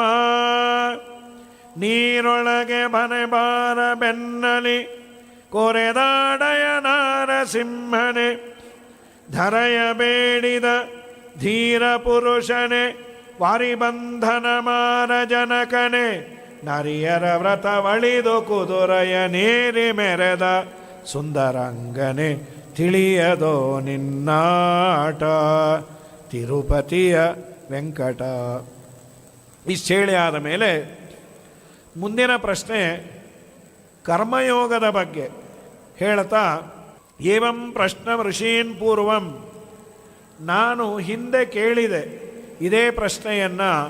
ನಾಬ್ರುವನ್ ಬ್ರಹ್ಮಣ ಪುತ್ರಾಹ ತತ್ರ ಕಾರಣ ಮುಚ್ಯತಾಂ. ಬ್ರಹ್ಮದೇವರ ಮಕ್ಕಳು ಸನಕ ಸನಂದನಾದಿಗಳನ್ನು ಕರ್ಮದ ರಹಸ್ಯವನ್ನು ಹೇಳಿ ಅಂದಾಗ ಅವರು ಹೇಳಲಿಲ್ಲ. ಯಾಕೆ? ಆವಿರ್ಹೋತ್ರ ಅನ್ನೋನು ಉತ್ತರ ಕೊಡ್ತಾನೆ. ಕರ್ಮ ಕರ್ಮ ವಿಕರ್ಮ ಮೂರು. ಕರ್ಮ ಅಕರ್ಮ ವಿಕರ್ಮ. ಈಗ ಅಂತೀವಲ್ಲ ಆಚಾರ ಅನಾಚಾರ, ಇನ್ನೊಂದು ಸೇರಿದೆ ಅಂತೀಗ ಕಾಟಾಚಾರ ಅಂತ.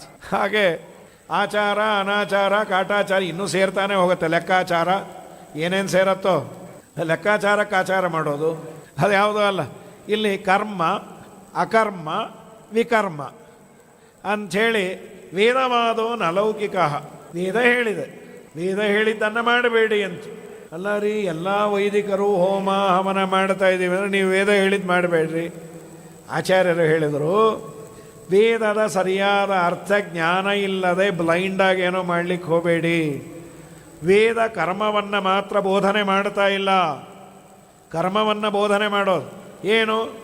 ನನಗೊಂದು ಮನೆ ಬೇಕು, ಭೂವರಾಹ ಮಂತ್ರದ ಹೋಮವನ್ನು ಮಾಡು. ನನಗೆ ಯಾವುದೋ ಕೋರ್ಟ್ ಕೇಸ್ ಗೆಲ್ಲಬೇಕು, ಮನ್ಯ ಸೂಕ್ತದ ಪುನಶ್ಚರಣೆಯನ್ನು ಮಾಡಿ ಹೋಮವನ್ನು ಮಾಡು. ಮಾಡದೆ ನನಗೆ ಗೆಲುವು ಬಂತು, ಓ ವೇದ ಪ್ರಮಾಣ. ಅಷ್ಟಕ್ಕೆ ಸೀಮಿತ ಅಲ್ಲ ಅದು. ರೋಚನಾರ್ಥಂ ಫಲಶ್ರುತಿ. ದೇವರು ನನಗೆ ಬೇಕಾದದ್ದನ್ನು ಕೊಡ್ತಾನೆ. ಈಗ ಇದೇ ಅಲ್ಟಿಮೇಟ್ ಅನ್ಕೋಬೇಡ್ರಿ. ಇದನ್ನೆಲ್ಲ ನಿನಗೆ ನಾನು ಕೊಟ್ಟದ್ದು ನನ್ನ ದರ್ಶನಕ್ಕಾಗಿ. ಎಲ್ಲ ಕಂಫರ್ಟಬಿಲಿಟೀಸ್ ಕೊಟ್ಟೇನು, ಮನೆ ಇದೆ, ಉಣ್ಲಿಕ್ಕಿದೆ, ತಿನ್ನಲಿಕ್ಕಿದೆ, ಆರೋಗ್ಯ ಚೆನ್ನಾಗಿದೆ. ನೀನು ನನ್ನನ್ನೇ ಬಿಟ್ಟುಬಿಟ್ರೆ ಇದೆಲ್ಲವನ್ನು ನಾನು ನಿನಗೆ ಕೊಟ್ಟದ್ದು ಸಾಧನೆಯನ್ನು ಮಾಡಿ ನನ್ನ ಹತ್ರ ಬಾ. ನಾಚರೇದ್ಯಸ್ತು ವೇದೋಕ್ತಂ ಸ್ವಯಮಗ್ನೋ ಅಜಿತೇಂದ್ರಿಯ. ಸರಿಯಾಗಿ ತಿಳಿಯದೆ ವೇದದ ಯಜ್ಞ ಯಾಗ ಮಾಡಲಿಕ್ಕೆ ಹೋಗಬೇಡಿ, ತುಂಬ ಕೆಟ್ಟದ್ದಾಗತ್ತೆ, ಆಚಾರ್ಯರು ಬರೀತಾರೆ. ಹಾಗಾಗಿ ಯೋಗ್ಯರನ್ನು ನೋಡಿ ಸರಿಯಾದ ರೀತಿಯಲ್ಲಿ ತಿಳಿದವರನ್ನು ಕಲಿತವರಿಂದ ಮಾಡಿಸ್ರಿ ಅಂತ. ಇದಾದ ಮೇಲೆ ದೇವರ ಪೂಜೆಯನ್ನು ಶುಚಿ ಸಮ್ಮುಖ ಆಸೀನಃ ಪ್ರಾಣ ಸಂಯಮನಾದಿಭಿ, ದೇವರ ಪೂಜೆಯನ್ನು ಮಾಡಬೇಕು, ದೇವರಿಗೆ ಎದುರಾಗಿ ಕೂಡಬೇಕು. ನಮ್ಮ ಸ್ವಾಮಿಗಳು ಇದನ್ನೇ ಫಾಲೋ ಮಾಡ್ತಾರೆ. ಸಾಮಾನ್ಯ ಸೈಡಿಗೆ ಕೂಡಬೇಕು ಅಂತ ಗುರುಗಳಂದರು, ಇಲ್ಲಿ ಭಾಗವತದಲ್ಲಿ ದೇವರಿಗೆ ಅಭಿಮುಖವಾಗಿ ನಾನು ಕೂಡಬೇಕು. ಸ್ವಾಮಿ ನಮಗೆ ಕಾಣಲ್ಲಲ್ಲ, ನನಗೆ ಕಾಣಲಿ ಅಂತ ಕೂತಿದ್ದೀನಪ್ಪ, ನೀನು ಪಕ್ಕದಿಂದ ಬೇಕಾದ್ರೆ ಬಂದು ನೋಡು, ಆಮೇಲೆ ದರ್ಶನ ಮಾಡಿಸ್ತೇನೆ. ಶುಚಿ ಸಮ್ಮುಖ ಆಸೀನಃ. ಸಾಮಾನ್ಯವಾಗಿ ಒಬ್ಬರು ಯಾರಾದರೂ ಮಾಡಿದಾಗ ಅವರನ್ನು ಆಡೋದು ಆಡಿಕೊಳ್ಳೋದು ಜಾಸ್ತಿ. ಇವರೇನು ಮಹಾ ಅಂತ, ಅವರೇನು ಮಹಾಗ್ಯಹ ಅಂತಲ್ಲ, ಇಲ್ಲಿ ಹೇಳಿದೆ ಅಂತ ಅವರು ಮಾಡ್ತಾರೆ. ಬೇರೆ ಗ್ರಂಥಾಂತರದಲ್ಲಿ ಪಕ್ಕಕ್ಕೆ ಕೂಡು ಅಂತಲೂ ಹೇಳಿರಬಹುದು, ಗೊತ್ತಿಲ್ಲ. ನಾವು ಅಸರ್ವಜ್ಞರು, ನಮಗೇನೂ ಗೊತ್ತಿಲ್ಲ. ಗುರುಗಳು ಎದುರಿಗೆ ಕೂತು ಮಾಡೋದಕ್ಕೆ ಇದು. ನಾವು ಸೈಡಿಗೆ ಕೂಡ್ತೀವಿ, ಯಾಕೆಂದರೆ ಗೋಡೆ ಇರಲ್ಲಲ್ಲ, ಅದಕ್ಕೆ ನಾವು ಸೈಡಿಗೆ ಕೂಡೋದು. ಗುರುಗಳು ಹಾಗೆ ಕೂಡ್ತಾರೆ. ಶುಚಿ ಸಮ್ಮುಖ ಆಸೀನಃ ಅರ್ಚಾದೌ ಹೃದಯೇ ವಾಪಿ, ಪ್ರತಿಮೆಯಲ್ಲೋ ಹೃದಯದಲ್ಲೋ ದೇವರನ್ನು ಆರಾಧನೆ ಮಾಡಬೇಕು. ಸಾಂಗೋಪಾಂಗಾಂ ಸಪಾರ್ಷದಾಂತಾಂ, ಸಾಂಗೋಪಾಂಗ ಪೂಜೆ. ಜಯಾಯ ನಮಃ ವಿಜಯಾಯ ನಮಃ ಪೂರ್ವದ್ವಾರೆ, ಆಮೇಲೆ ಪೂರ್ವದ್ವಾರೆ ಜಯಾಯ ನಮಃ ವಿಜಯಾಯ ನಮಃ, ದಕ್ಷಿಣದ್ವಾರೆ ಶ್ರೀ ನಮಃ, ಬಲಾಯ ನಮಃ ಪ್ರಬಲಾಯ ನಮಃ ಎಲ್ಲರನ್ನ ಕರೆದು ಆಮೇಲೆ ಪೀಠ ಪೂಜೆಯನ್ನು ಮಾಡಿ, ಪೀಠದಲ್ಲಿ ಎಲ್ಲ ದೇವತೆಗಳನ್ನು ಆವಾಹನೆ ಮಾಡಿ ಸಾಂಗೋಪಾಂಗವಾಗಿ ನನ್ನ ಪೂಜೆಯನ್ನು ಮಾಡಿ ಅಂತಂದೇವರು. ಗಂಧ ಮಾಲ್ಯ ಅಕ್ಷತ ಸ್ರಗ್ಭಿಹಿ, ಗಂಧ ತೆಗೆದು ಏರಿಸು, ಮಾಲೆಯನ್ನು ಹಾಕು, ಅಕ್ಷತೆಯನ್ನು, ಮತ್ತು ಸ್ರಗ್ಭಿಹಿ ಧೂಪ ದೀಪೋಪಹಾರಕೈಹಿ, ಧೂಪ ದೀಪ. ಕೆಲವರಿಗೆಲ್ಲ ಎಲ್ಲ ಹೇಳಿದಾನೆ ದೇವರು ಪೂಜೆ ನೀವೆಲ್ಲ ಮಾಡಿಕೊಂಡಿರೋದು. ವೇದವ್ಯಾಸ ದೇವರು ಸ್ಪಷ್ಟವಾಗಿ ದೇವರು ನಿನಗೆ ಒಲಿಯಬೇಕಾದರೆ ಅವನು ಕೇಳಿದ್ದು ಯಾವುದು ಕರ್ಮ ಅಂದಾಗ ಇದು ಕರ್ಮ ಅಂತ. ಸರಿ, ಸಾಂಗಂ ಸಂಪೂಜ್ಯ ವಿಧಿವತ್ ಸ್ತವೈಹಿ ಸ್ತುತ್ವಾ ನಮೇದ್ಧರಿಂ, ಒಳ್ಳೆ ಸ್ತೋತ್ರಗಳನ್ನು ದೇವರ ಮುಂದೆ ಪಠನ ಮಾಡಬೇಕು. ಸುಮ್ಮನೆ ಮುಣುಮುಣು ಮುಣುಮುಣು ಅನ್ನೋದಲ್ಲಂತ, ಚೆನ್ನಾಗಿ ಸ್ತೋತ್ರವನ್ನು ಹೇಳಿ ಆತ್ಮಾನಂ ತನ್ಮಯಂ ಧ್ಯಾಯನ್ ಮೂರ್ತಿಂ ಸಂಪೂಜಯೇದ್ ಹರೇಃ ಶೇಷಮಾದಾಯ ಶಿರಸಿ ಸ್ವಧಾಂ ವೃದ್ಧಾಯ ಸತ್ಕೃತಂ. ಇದಾದ ಮೇಲೆ ವಿಶೇಷವಾಗಿ ಗಂಗಾದಿ ಸಕಲ ತೀರ್ಥಂಗಳ ಫಲವಿದು ಹರಿಯ ನಾಮ. ಅವರು ಹರಿಯ ನಾಮವನ್ನು ಉಚ್ಚಾರಣೆ ಮಾಡಿದರೆ ಪೂಜೆ ಮಾಡಿದ ಪುಣ್ಯವುಂಟು. ಯಾರಿಗೆ ಮಾಡಬಹುದು ಅಂತ ಶಾಸ್ತ್ರ ಪರ್ಮಿಟ್ ಮಾಡಿದೆ ಅವರು ಮಾಡಲೇಬೇಕು. ಯಾರಿಗೆ ಮಾಡೋದು ಗೊತ್ತಿಲ್ಲ, ಅಮಾಯಕರು, ಮಾಡಬೇಕು ಗೊತ್ತಿಲ್ಲ, ಗೊತ್ತಿರುವವರು ಅವರಿಗೆ ಹೇಳಿಕೊಟ್ಟು ಮಾಡಿಸ್ಬೇಕಂತ. ಮಾಡಿ ಹೀಗೆ ವದಂತಿ ವಿಪ್ರೋ ರಾಜನ್ ಅದ ಹೇಳಿ ಆದಮೇಲೆ ವಿಶೇಷವಾಗಿ ಯಾವ ದೇಶ ಯಾವ ಕಾಲ ಯೋಗ್ಯವಾದದ್ದು ಅಂತಂದಾಗ ಕಲಿಯುಗ ತುಂಬ ಯೋಗ್ಯವಾದಂಥ ಸಾಧನೆಗೆ. ಕಲಿಯುಗವಾ? ಹೌದು ಅಂದರು. ಇಲ್ಲಿ ನಿನಗೆ ಪುಣ್ಯ ಜಾಸ್ತಿ, ಎಫರ್ಟ್ ಕಮ್ಮಿ. ಕೃತಾದಿಷು ಪ್ರಜಾರಾಜನ್ ಕಲಾವಿಚ್ಛಂತಿ ಸಂಭವಂ. ಕೃತಯುಗದ ಜನ ದೇವರನ್ನು ಕೇಳ್ತಾರಂತೆ, ದೇವರೇ ಒಂದೇ ಒಂದ್ಸಲಿ ಕಲಿಯುಗದಲ್ಲಿ ಹುಟ್ಟಿಸೋ. ಯಾಕೆ ಅಂದ್ರೆ ಅದು ಬೋನಸ್ ಪಿರಿಯಡು. ಧ್ಯಾನವು ಕೃತಯುಗದಿ ಯಜನ ಯಜ್ಞಮು ತ್ರೇತಾಯುಗದಿ ದಾನವಾಂದಕನ ದೇವತಾರ್ಚನಯು ದ್ವಾಪರದಿ ಗಾನದಿ ಕಲಿಯುಗದಿ ಕೇಶವನೆಂದರೆ ಕೈಗೊಡುವ ನಮ್ಮ ರಂಗವಿಠಲ. ಕೃತೇ ಅಧ್ಯಾಯತೋ ವಿಷ್ಣುಂ ತ್ರೇತಾಯಾಂ ಯಜತೇಮಕೈಃ ದ್ವಾಪರೇ ಪರಿಚರ್ಯಾಯಾಂ ಕಲೌ ತದ್ಹರಿಕೀರ್ತನಾತ್. ಭಕ್ತಿಯಿಂದ ದೇವರ ಗಾನವನ್ನು ಮಾಡಿದರೆ ಒಲಿತಾನ್. ಕಲಿಯುಗದಳು ಹರಿನಾಮವ ನೆನೆದರೆ ಕುಲಕೋಟಿಗಳು ಉದ್ಧರಿಸುವವು. ಅದರಲ್ಲೂ ತಾಮ್ರಪರ್ಣಿ ನದಿ ಹತ್ರ ದೇವರು ಹೇಳಿರೋದು, ನಾವು ಸೌತ್ ಇಂಡಿಯನ್ಸ್ ಬರ್ಕೊಂಡಿರೋದಲ್ಲ. ಎಲ್ಲ ನದಿ ಇದನ್ನೇ ಹೇಳಿದಾನ್ರಿ. ತಾಮ್ರಪರ್ಣಿ ತಿರುನಲ್ವೇಲಿಯಲ್ಲಿದೆ, ಅದು ವಿಭುಧೇಂದ್ರ ತೀರ್ಥರ ವೃಂದಾವನ ಇರುವ ಸ್ಥಳ. ತಾಮ್ರಪರ್ಣಿ ನದಿ ಹತ್ರ ಕೃತಮಾಲ, ಅದು ಕೇರಳ ಬೆಲ್ಟಲ್ಲೇ ಬರುತ್ತೆ. ಪಯಸ್ವಿನಿ, ಇದೆಲ್ಲ ದೂರ ಆಯಿತು. ನಮ್ಮ ನಿಮ್ಮ ಪುಣ್ಯ ಕಾವೇರಿ ನದಿ ಅಂತ. ಕಾವೇರಿ ಚ ಮಹಾಪುಣ್ಯ ಪ್ರತೀಚೀತ ಮಹಾನದಿ. ಯಾರು ಈ ನದಿಯ ನೀರನ್ನು ಕುಡಿತಾರೆ ಅವರಿಗೆ ದೇವರಲ್ಲಿ ಭಕ್ತಿ ಬಂದು ಒಂದಲ್ಲ ಒಂದು ದಿವಸ ಅವನು ಯೋಗ್ಯನಾಗಿದ್ದರೆ ದೇವರ ದರ್ಶನ ಆಗತ್ತೆ. ಹಾಗಾದರೆ ದೇವರನ್ನು ಕೇಳುವ, ದೇವರೇ ಎಷ್ಟೇ ಕಾವೇರಿದರೂ ನನ್ನನ್ನು ಕಾವೇರಿ ತೀರದಲ್ಲೇ ಹುಟ್ಟಿಸು. ನಾವಂತೂ ಅದೇ ನೀರು ಕುಡಿತಾ ಇವೆ, ನಳದಲ್ಲಿ ಅದೇ ಬಿಡ್ತಾನೆ. ಕಾವೇರಿ ಚ ಮಹಾಪುಣ್ಯ, ತುಂಬ ಪುಣ್ಯ ಇದೆ ರೀ. ಈ ಬೆಲ್ಟಲ್ಲಿ ಹುಟ್ಟಿದ್ದೇವೆ ಅಂದರೆ ದೊಡ್ಡ ಭಾಗ್ಯವಂತರು. ಅನಾಯಾಸವಾಗಿ ಸ್ನಾನಕ್ಕೆ ಹೋಗಿ ಬರ್ಬೋದು, ಶ್ರೀರಂಗಪಟ್ಟಣಕ್ಕೆ ಸಮೀಪದಲ್ಲಿದೆ. ಹಾಗಾಗಿ ಈ ಏಪಿ ಬಂತಿ ಜಲಂ ತಾಸಾನ್ ಇಷ್ಟೆಲ್ಲ ಹೇಳಿ ಆದಮೇಲೆ ಭಗವಂತನನ್ನು ಕರೀಲಿಕ್ಕೆ ಬಂದರು ಬ್ರಹ್ಮಾದಿ ದೇವತೆಗಳು. ಭಗವಂತ ನೀನು ಬಾ, ನಿನ್ನ ಅವತಾರದ ಕಾರ್ಯ ಎಲ್ಲ ಮುಗಿದಿದೆಯಲ್ಲ. ಇಲ್ಲಿ ಒಂದು ಮಾತಿದೆ, ಬಹಳ ಜನಕ್ಕೆ ಅರ್ಥ ಆಗಲಿಲ್ಲ. ಆಚಾರ್ಯರು ವ್ಯಾಖ್ಯಾನ ಮಾಡಿದರು ಅಂತ ಗೊತ್ತಾಯಿತು.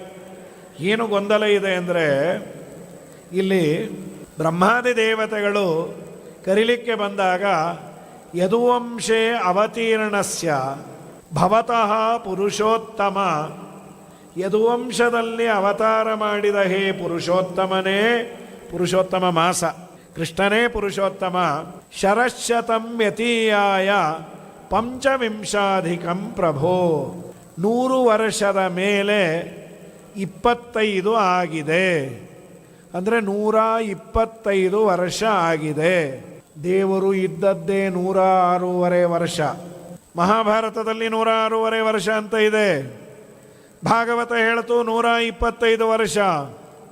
ಗೋವಿಂದ ಯಾವುದನ್ನು ತಗೋಬೇಕು? ಶ್ರೀಮದಾಚಾರ್ಯ ಅಂದರು 106.5 ವರ್ಷನೇ ಸರಿ. ಅಲ್ಲ ರೀ, ವೇದವ್ಯಾಸ ದೇವರು ಇಲ್ಲಿ ಹೇಳಿದಾರಲ್ಲ, ಇಲ್ಲೂ ಅದನ್ನೇ ಹೇಳಿದ್ದು ಅಂದರು ಶ್ರೀಮದಾಚಾರ್ಯರು. ಏನು ಶ್ರೀಮದಾಚಾರ್ಯರು ಒಂದು ಪ್ರಮಾಣವನ್ನು ಕೊಟ್ಟು ಹೇಳ್ತಾರೆ, ಶರಶತಂ ವ್ಯತೀಯಾಯ 125 ವರ್ಷ ಅಂತ ಹೇಳಿಲ್ಲ ವೇದವ್ಯಾಸರು. 100 ಶರದ್ ಋತುಗಳು ಆಯಿತು, ಮೇಲೆ 25 ಆಯಿತು. ಆ ಮೇಲೆ 25 ಇದೆಯಲ್ಲ, ಅದು ವರ್ಷ ಅಲ್ಲ, ಋತುಗಳು. ಮುಗೀತು, ಬಗೆಹರಿತು. ಋತುಗಳು ಎಷ್ಟು? 1 ವರ್ಷಕ್ಕೆ 6. 25 ಋತುಗಳು ಅಂದರೆ 4 ವರ್ಷ 2 ತಿಂಗಳು. 100 ವರ್ಷ ಪ್ಲಸ್ 4 ವರ್ಷ 2 ತಿಂಗಳು ಅಂದರೆ 104 ವರ್ಷ 2 ತಿಂಗಳಿದ್ದಾಗ ಬ್ರಹ್ಮಾದಿ ದೇವತೆಗಳು ದೇವರನ್ನು ಕರೀಲಿಕ್ಕೆ ಬಂದದ್ದು. ಆಮೇಲೆ ದೇವರು 2 ವರ್ಷ 4 ತಿಂಗಳು ಇದ್ದ, ಅಲ್ಲಿಗೆ 106.5 ವರ್ಷ ಸರಿ ಹೋಯಿತು. ಇದು ಆಚಾರ್ಯರು ಏನೋ ಮ್ಯಾಥಮ್ಯಾಟಿಕ್ಸನ್ನು ಹೊಂದಿಸಬೇಕು ಅಂತ ಹೇಳಿದ್ದಲ್ಲ, ಪ್ರಮಾಣವನ್ನು ಕೊಟ್ಟರು ಶ್ರೀಮದಾಚಾರ್ಯರು. ನಮಗೆ ಶುದ್ಧಂ ಪ್ರಮಾಣಂ ಸಮೇ, ಶ್ರೀಮದಾಚಾರ್ಯ ಹೇಳಿದ ಮೇಲೆ ನಾವು ಒಪ್ತೀವಿ, ಮಾಧ್ವರಾಗಿದ್ದೀವಿ. ಯೂನಿವರ್ಸಲ್ಲಾಗಿ ಎಲ್ಲರೂ ಒಪ್ಪಬೇಕಲ್ಲ. ಆಚಾರ್ಯರು ಏನಾದರೂ ಆಡಿದ್ದಾರೆ ಅಂದರೆ ಅದರ ಮೇಲೆ ಅಲ್ಲಿ ಹೀಗೆ ಹೇಳಿದೆ, ಇಲ್ಲಿ ಹಾಗೆ ಹೇಳಿದೆ, ಬೇಡೇ ಬೇಡ. ಆದರೂ ಮುಂದಿನ ಜನ ಒಪ್ಪಬೇಕಲ್ಲ. ಅದಕ್ಕೆ ಕರುಣಾಮೂರ್ತಿಗಳು ವಾಯುದೇವರ ಅವತಾರ ಪ್ರಮಾಣಗಳನ್ನು ಕೊಡ್ತಾರೆ ಅಂತ ಆಚಾರ್ಯರು. ವತ್ಸರಾಣಾಂ ಶತಂ ಚೈವ 100 ವರ್ಷ, ಋತೂನಾಂ ಪಂಚವಿಂಶಕಂ 25 ಋತುಗಳು. ಅವತೀರ್ಣಸ್ಯ ಕೃಷ್ಣಸ್ಯ ಯದಾ ಪ್ರಾಗಾತ್ ತದಾ ಹರಿಂ ಸ್ವಸ್ಥಾನ ಗಮನಾಪೇಕ್ಷಿ ಬ್ರಹ್ಮ ತುಷ್ಟಾವಸಾಮರಃ ಸಂವತ್ಸರದ್ವಯಂ ಚೈವ ಪಶ್ಚಾಸ್ಥಿತ್ವಾ ಜನಾರ್ದನಃ ಅಭಿಪೇದೆ ಪರಂ ಸ್ಥಾನಂ ಚತುರ್ಮಾಸಾಧಿಕಂ ಪುನಃ ಇತಿ ಭವಿಷ್ಯತ್ ಪುರಾಣೇ. ಮುಗದೇ ಹೋಯ್ತು. ಆಚಾರ್ಯರು ಹೇಳಿದ ಮಾತಿಗೆ ಭವಿಷ್ಯತ್ ಪುರಾಣದ ಸಮ್ಮತಿಯನ್ನು, ಸಂವಾದವನ್ನು ವೇದವ್ಯಾಸ ದೇವರೇ. ಯಾಕೆ ವೇದವ್ಯಾಸ ದೇವರು ಹೀಗೆ ಹೇಳಿದ್ದು ಅಂದರೆ, ಭಾಗವತ ಮಾರ್ಕೆಟಲ್ಲಿ ಸಿಗುವ ಮಟೀರಿಯಲ್ ಆಗಬಾರದು. ಗುರುಗಳ ಬಳಿಯಲ್ಲಿ ಹೋಗಿ ಅಧ್ಯಯನ ಮಾಡಿದರೇನೆ ಅದರ ರಹಸ್ಯ ತಿಳಿಬೇಕು. ತುಂಬ ಗೊಂದಲ ಪಾಪ. ಬೇರೆ ಪುಸ್ತಕ ನೋಡಿದ್ವಿ, we don't know how they are saying. ಪಾಪ ಅವನು ದೊಡ್ಡ ಕಾಮೆಂಟ್ರಿ ಬರೆದಾನು. In Mahabharata it says 106.5 years, but Bhagavata says 125 years. I could not able to understand how to correlate it. ಶ್ರೀಮದಾಚಾರ್ಯ ಅಂದರು, ಹೌದಪ್ಪ, ವೇದವ್ಯಾಸರಿಂದಲೇ ಪಾಠ ಕೇಳಿದ್ದರಿಂದ ಅವರ ಅನುಗ್ರಹದಿಂದ ಇದು ನನಗೆ ಬಂದದ್ದು. ಈ ಸಂದರ್ಭದಲ್ಲಿ ಏನಾಯಿತು, ಉದ್ಧವರು ಜೊತೆಯಲ್ಲಿದ್ದರು. ದೇವರೇ, ನೀನು ಹೋಗ್ಬೇಕಾದ್ರೆ ನನಗೂ ಒಂದು ಟಿಕೆಟ್ ಮಾಡಿಸ್ಬಿಡು. ಉದ್ಧವ, ನಾನು ಹೋದ ಮೇಲೆ ನನ್ನ ಪ್ರತಿರೂಪವಾದ ಭಾಗವತವನ್ನು ನೀನೇ ಎಲ್ಲರಿಗೂ ಉಪದೇಶ ಮಾಡಬೇಕು, ನನ್ನ ಹಿಂದೆ ನೀ ಬರತಕ್ಕದ್ದಲ್ಲ. ಅವನಂದ, ಸ್ವಾಮಿ, ನಿನ್ನನ್ನೇ ನಂಬಿ ನೀನು ತಿಂದ ಬಿಟ್ಟದ್ದನ್ನು ತಿಂದು ಜೀವನ ಮಾಡುವ ನನಗೆ ಹೇಗೋ ವೈರಾಗ್ಯ ಇದೆ.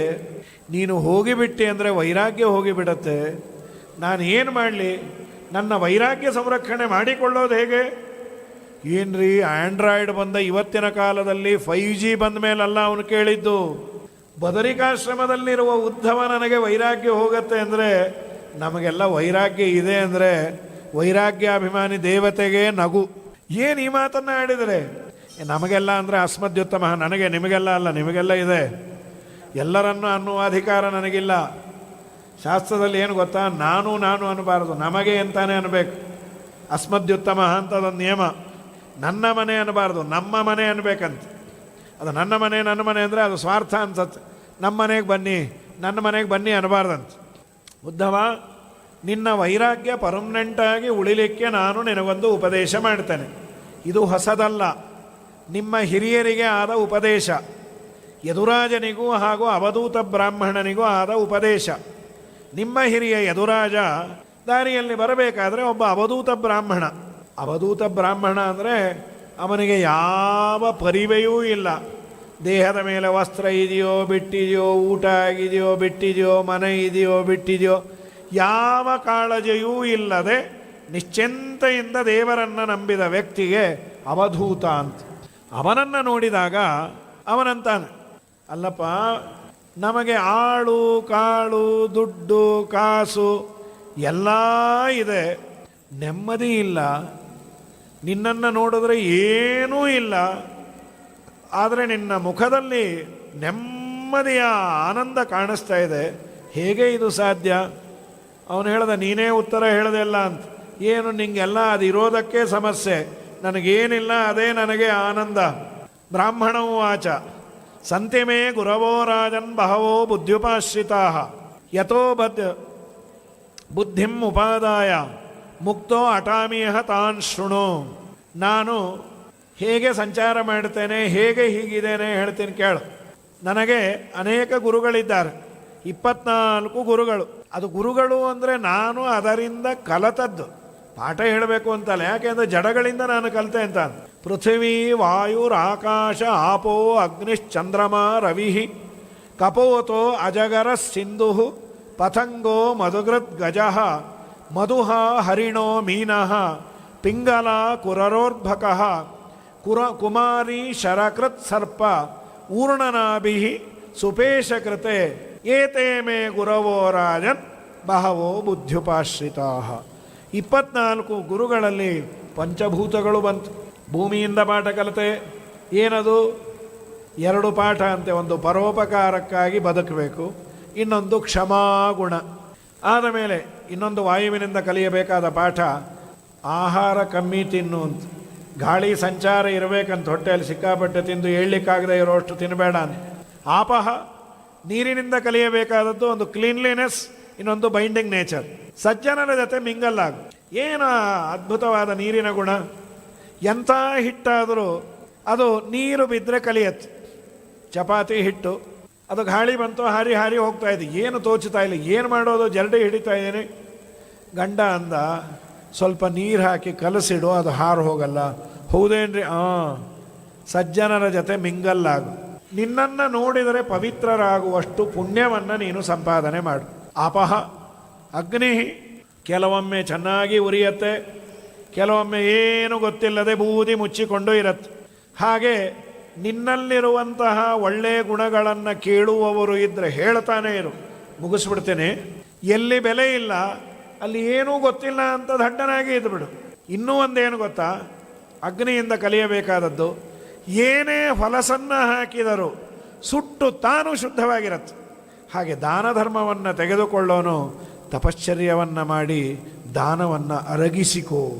ಕ್ವಚಿಚ್ಚನ್ನ ಕ್ವಚಿಸ್ಪಷ್ಟ ಚಂದ್ರಮಾ ರವಿ. ಚಂದ್ರ ಸೂರ್ಯನಿಂದ ಪಾಠ. 15 ದಿವಸ ಚಂದ್ರ ದೊಡ್ಡದಾಗ್ತಾನೆ, 15 ದಿವಸ ಚಿಕ್ಕದಾಗತ್ತೆ. ಚಂದ್ರ ಅನ್ನುವ ಜೀವ ಅಲ್ಲ, ಚಂದ್ರನ ಕಲೆಗಳು. ನಮ್ಮ ಜೀವನದಲ್ಲಿ ಕೆಲವು ದಿನ ಮರ್ಯಾದೆ ಆಗುತ್ತೆ, ಕೆಲವು ದಿನ ಮರ್ಯಾದೆ ಕಮ್ಮಿ ಆಗುತ್ತೆ. ದಪ್ಪ ಆಗ್ತೀವಿ, ಸಣ್ಣ ಆಗ್ತೀವಿ, ನೋಡ್ಲಿಕ್ಕೆ ಚೆನ್ನಾಗಿರ್ತೀವಿ, ಚೆನ್ನಾಗಿರಲ್ಲ. ಒಳಗಿನ ಜೀವನಿಗಲ್ಲ, ದೇಹಕ್ಕೆ ಇದಲ್ಲ ಅನ್ನೋದನ್ನು ಚಿಂತನೆ ಮಾಡು. ಸೂರ್ಯನಿಂದ ನೀರನ್ನು ಎಳ್ಕೊಳ್ತಾನೆ, ಬಿಸಿಲುಗಾಲದಲ್ಲಿ ಚೆನ್ನಾಗಿ ಸುರಿಸ್ತಾನೆ. ದಾನ ಯೋಗ್ಯರು ಸಿಕ್ಕಾಗ ದಾನ ಕೊಡು, ಯೋಗ್ಯರು ಕೊಟ್ಟಾಗ ತಗೋ. ರವಿ ಆಪೋ ಅಗ್ನಿಚ್ಚ ಕಪೋತಃ. ಕಪೋತ ಅದೊಂದು ಪಾರಿವಾಳದ ದೊಡ್ಡ ಕಥೆ, ತುಂಬ ಸ್ನೇಹ ಮಾಡಬೇಡ್ರಿ, ಎಲ್ಲ ಕೃಷ್ಣಾರ್ಪಣ ಆಯಿತು. ಅಜಗರಹ ಹೆಬ್ಬಾವು, ಆಹಾರಕ್ಕಾಗಿ ಪ್ರಯತ್ನ ಮಾಡೋದಿಲ್ಲ. ಸಿಕ್ಕರೆ ಒಂದು ಎಮ್ಮೆ ತಿಂದು 2 ತಿಂಗಳಿರತ್ತೆ. ಹಾಗೆ ನೀರು ಅಂದರು ಸುಧೀಂದ್ರ ಸತ್ತೋಗ್ತೀವಿ ಅಷ್ಟೇ. ಏಕಾದಶಿ ಬರುತ್ತೆ ಅಂದರೆ ನೆನೆಸ್ಕೊಂಡು ಎದೆ ಹೊಡ್ಕೋತೀವಿ. ಹಾಗೆ ನೀನು ಇರುವಂತಲ್ಲ ಅಭಿಪ್ರಾಯ. ಹಪ ಮಾಡಬೇಡ. ಜ್ಞಾನಿಗಳು ಹಾಗೂ ಇರ್ತಾರೆ. ನಮ್ಮ ಸ್ವಾಮಿಗಳನ್ನೇ ನೋಡ್ತಾ ಇದ್ದೀವಿ ರೀ, ಇಷ್ಟು ಅವರು ತಗೊಳ್ಳೋದು, ಇಡೀ ದಿವಸ ಎದ್ದೇ ಇರ್ತಾರಪ್ಪ ಮಹಾನುಭಾವರ ಮೈಸೂರಲ್ಲಿ. ಅದು ಹೇಗೆ ಸಾಧ್ಯವೋ ಏನೋ. ಪೂರ್ಣ ದೇವರ ರಾಮದೇವರ ಅನುಗ್ರಹ, ಆಚಾರ್ಯರ ಸನ್ನಿಧಾನ ಇದ್ದರೆ ಮಾತ್ರ ಇದು ಸಾಧ್ಯ. ಅದನಂತರ ಜ್ಞಾನಿಗಳಿಗೆ ಅದೇ ಆಹಾರ, ಪಾಠ ಪ್ರವಚನವೇ ಆಹಾರ ಅಂತ. ಸಮುದ್ರದಂತೆ ಗಂಭೀರವಾಗಿರು. ಇನ್ಫ್ಲೋ ಇದ್ದರೂ ಆಚೆ ಬರೋದಿಲ್ಲ, ಫ್ಲೋ ಕಮ್ಮಿ ಆದರೂ ಬತ್ತೋಗಲ್ಲ. ದುಡ್ಡಿದ್ರೂ, ಕಾಸಿರಲಿ ದುಡ್ಡಿರಲಿ ಇಲ್ಲದೇ ಇರಲಿ, ಒಂದೇ ಥರ ಇರು ಅನ್ನುವ ಮಾತುಗಳನ್ನು ಆಡಿದ್ದಾರೆ. ನಾಳೆ ದಿವಸ ಉಳಿದ ಕೆಲವು ಭಾಗವನ್ನು ಹೇಳಿ 12ನೇ ಸ್ಕಂದವನ್ನು ಹೇಳಿ ಈ ತಿಂಗಳ ಅಭಿಯಾನದ ಸಮಾಪ್ತಿಯನ್ನು ಮಾಡುವ. ಹರಯೇ ನಮಃ. ಒಂದು ತಿಂಗಳು ಕಂಕಣಬದ್ಧರಾಗಿ ಬಂದಂತಹ ಎಲ್ಲರಿಗೂ, ನೋಡಿದಂತಹ ಪರೋಕ್ಷವಾಗಿ ನೋಡಿದ ಎಲ್ಲ ಭಕ್ತರಿಗೂ ಅಭಿನಂದನೆಗಳು, ಅಭಿವಂದನೆಗಳು. ಹರಯೇ ನಮಃ. ಶ್ರೀಕೃಷ್ಣ ಅರ್ಪಣಮಸ್ತು.